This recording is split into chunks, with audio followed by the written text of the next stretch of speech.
Ang susunod na palabas ay may nagmumura. Kaya putang ina, wag na kayong manood.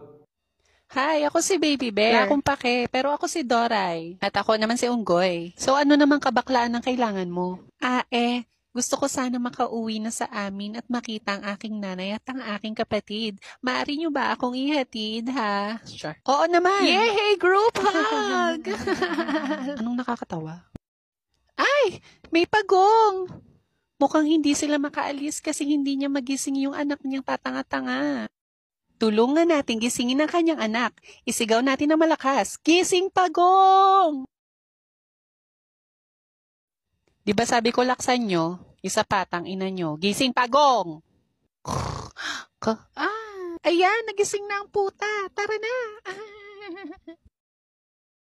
Napakasarap talagang tumulong, lalo na sa mga nangangailangan, di ba? Oo nga. O bakit may pag-ikot, be? Yay! Saan kaya ang daan papunta sa bahay ng lintik na baby bear na ito? Pag pinili mo ang pula, ibig sabihin tanga ka. O sa asul? Saan kaya? Tut! Tama! Sa asul! Tara na, ihatid na natin ang mukhang unggoy na bear na ito. Oo nga, mas mukha pa siyang unggoy kesa sa akin. Ganon. Tara na. Mama! Mama! Andito na ako! Anak! Napabuka ka na ako eh. Saan ba ikaw galing? Ma, nagdala ako ng kakainin natin mamaya sa dinner, oh. Hindi nila tayo naiintindihan kaya okay lang mag-usap tayo. Ay, mukhang malasa nga ang batang ito eh. Pati ang unggoy pwedeng adobohin. Bitch, what are you saying? Yeah, dude, what's up? Halika na, ma.